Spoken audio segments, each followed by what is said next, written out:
Story recapped here.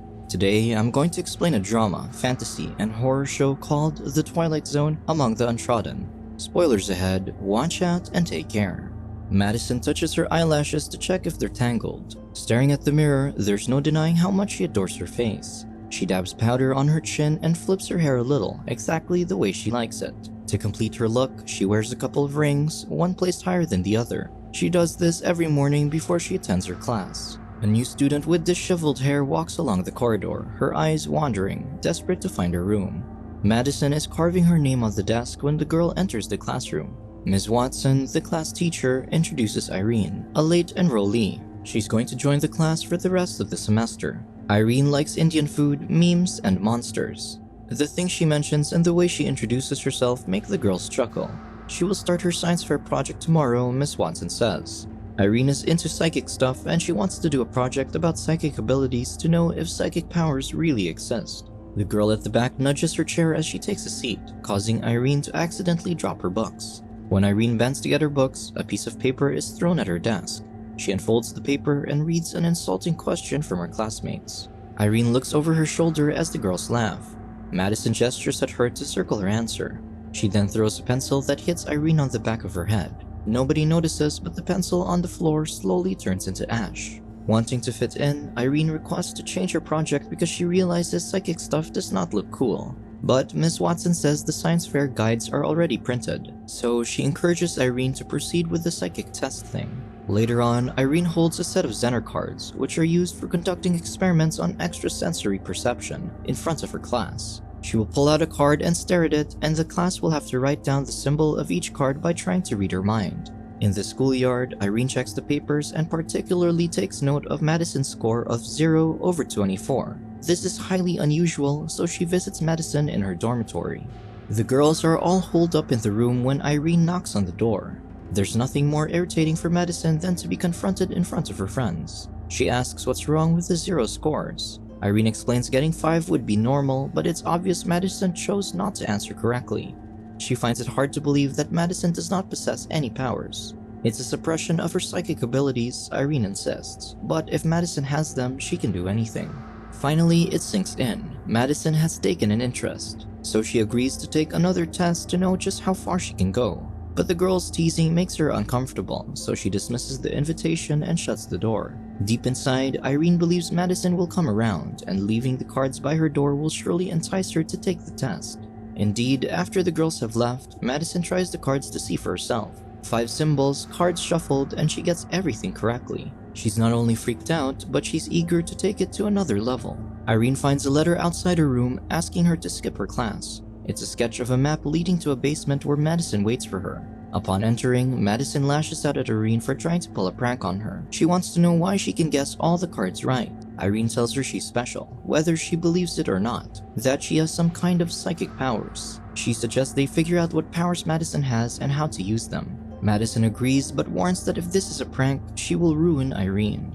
The next day, Irene brings her stuff to the basement. She lights the candles and scribbles psychic abilities on the mirrors, looking a little nervous but eager to start. Maybe it's the anticipation of finally sharing with someone her passion for the psychic world. Madison arrives and the light and candles are the first thing that catches her eyes. So Irene explains that natural light and fire help with psychic focus, and it's a good prelude to the lecture she's about to start. Irene tells Madison that astral projection is projecting one's mind into another place so one can see what's happening, while clairvoyance is reading people's minds. Then, conjuration is the ability to materialize objects out of thin air, and dowsing is a way to sense where the water is. At this point, Madison snickers, asking who needs to know where the water is. Irene agrees and erases it from the list. The light moment breaks the monotonous tone of her lecture.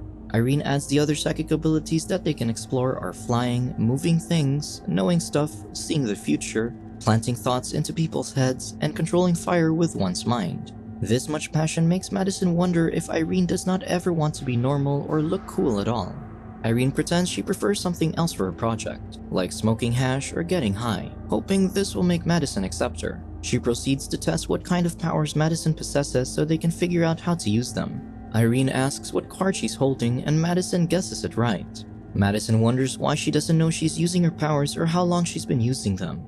Irene explains that it's the same way with the sixth sense, saying one can't feel it, but one just has it. The more Madison uses her psychic abilities, the better she gets.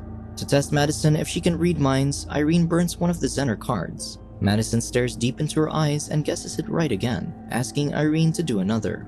The next day, Madison walks into the canteen with confidence all over her face, like she has some newfound aces up her sleeve.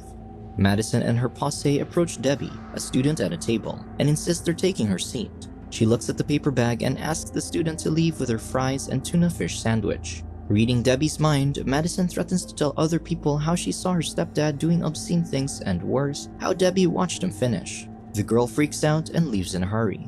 One night, Irene does her makeup differently. She finds the guts to imitate the tutorial she's been watching. Being young that she is, experimenting is not surprising at all. When she meets Madison in the basement, the girl teaches her to do her makeup right. At this moment, a bond between the two is forged. Irene tells Madison she should do videos on makeup, but the latter thinks it's what everyone else is already doing. For this night, Irene wants to try telekinesis, moving things using one's mind. Madison grabs a handful of sand, but nothing happens. Irene holds a spoon in front of her, but still nothing happens. Madison tries to make the flame flicker with an intense stare, only to fail. Telekinesis is not one of Madison's powers, so Irene crosses it off the list. There are still other powers to explore, but Madison is done for the night. She prepares to leave, but Irene remains seated. Out of the ordinary, Madison asks Irene to come with her. In the corridor, Irene asks Madison how she found out about the bathroom in the basement. Madison reveals they used to hang out on the roof and get high on the balcony, but the teachers never knew about it. They've changed the locks and now no one can get up there. Madison also adds that her friend's sister told them about the bathroom. A teacher sees them in the hallway and tells them roaming outside the room at 1 o'clock in the morning is a serious demerit. She asks the girls to follow her, but Madison defies the order. Madison tells the teacher to let them go back to their rooms, or the dean will know she's been raiding the petty cash drawer on the weekends. Madison is sure the headmistress will love to hear about the teacher spending school funds at the casino. Irene demands the key to the balcony, but the teacher doesn't have it. Madison assures the teacher she'll never tell anyone about her little gambling problem if she gives her the key to the balcony. Then, the teacher orders them to go back to their rooms. Along the corridors, a key drops behind them. Irene confirms Madison can conjure. In her excitement, Madison rushes to tell her friends they now have access to the balcony again. After opening the door to the balcony, the key in Madison's hand turns to ash. Irene figures out that conjured things exist until they serve their purpose. The girls openly talk about adult things, tempting Irene to reveal some personal stuff. Trying to fit in, she casually shares and accepts anything they offer, like liquor and hash. When they dare her to take off her shirt, she quickly agrees, but Madison tries to stop her. Gwen raises the issue of inviting Irene. They get into an argument as Madison takes Irene's side. With the tension growing, Irene decides to get back up from the ledge. She holds onto a statue for support, but when it breaks, she falls off the balcony.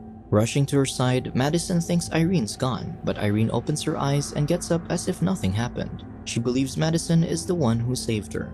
The next day, Irene goes to the canteen and sits with Madison's friends. She has changed her tone and vibe, projecting to be chic like the other teens. She's painted her nails silver and pink, and the girls like it. Madison watches from a distance, and it's unusual for her to see Irene being accepted into her circle. Afterward, she waits in the basement for their session, but Irene is hanging out with the girls upstairs. The room spins in Irene's eyes as they give her booze and substance to get high. Madison comes in and brings Irene back to her room. As Madison helps Irene sit on the bed, Irene apologizes to her for missing their session. Knowing her friend's true colors, Madison asks Irene to stop hanging out with them, but it's something Irene does not want to give up. She thinks Madison's just jealous because she can now hang out with Gwen and the rest. Mad over the incident and the fact that the girls don't talk to her anymore, Madison decides she's done being friends with Irene. The next day at the science fair, Irene's project is on display. It's about the comparison of two blush-on powders. Sadly, the teacher rejects the project and says it's a real medium effort, deeming it unacceptable. Gwen sees Irene and invites her over to their corner. A stack of old TV sets and smartphones simultaneously play snippets of Irene getting high on the balcony and in a room where she's too drunk and unconscious. Cut to another scene, she can be heard talking about pleasing herself and her willingness to take her shirt off. Too much embarrassment sends Irene screaming in rage. The monitors and screens crack all at once. Gwen and the girls suddenly drop to the floor, their eyes wide open as if someone has placed them under a curse. Because of that, they are immediately rushed to the hospital. Madison finds Irene in the basement. She believes she has been manipulated with thoughts planted in her head so Irene could get close to her friends. Madison does not think she has powers, for every time she did something, Irene was there with her. Madison now believes Irene is the one with psychic abilities. When Irene fell from the balcony, it's unbelievable that she survived. Irene made Madison think she's special, but she never felt anything when she used her powers because she has none. Irene insists she has no powers and that they're all Madison's. At the same time, Irene wants to know why it is hard for Madison to accept that they are friends. There are things she may not want to hear, but Irene says it once and for all. Madison is in pain because she won't admit she is different. She actually cares for people and she cares for Irene. Madison also won't admit that she saved Irene with her powers. Seeing that Madison still chooses to keep quiet, Irene points out that the two of them are friends. Eventually, Madison confesses she's afraid Irene will just hurt her and go away. Irene knows only persistence can convince Madison that she is her friend, and she finally does. Madison yields, finally admitting to herself that she sees Irene as her friend. They lock in a tight embrace, but Irene starts to transform into stone and then into ash. Unfortunately, that proves that Irene has already served her purpose, and all Madison can do is scream in horror. The following day, Madison sits alone at her desk when a girl with disheveled hair enters the classroom. On her desk, she etches the words Madison plus Irene BFF. On the surface, Madison appears to have it all, but deep down she's lost and all alone. So she created Irene in her mind, projecting a version of her true self. It's an unconscious cry for help. Subscribe to watch more videos like this. Turn on notifications. And leave a like, it really helps the channel out. Thank you for watching.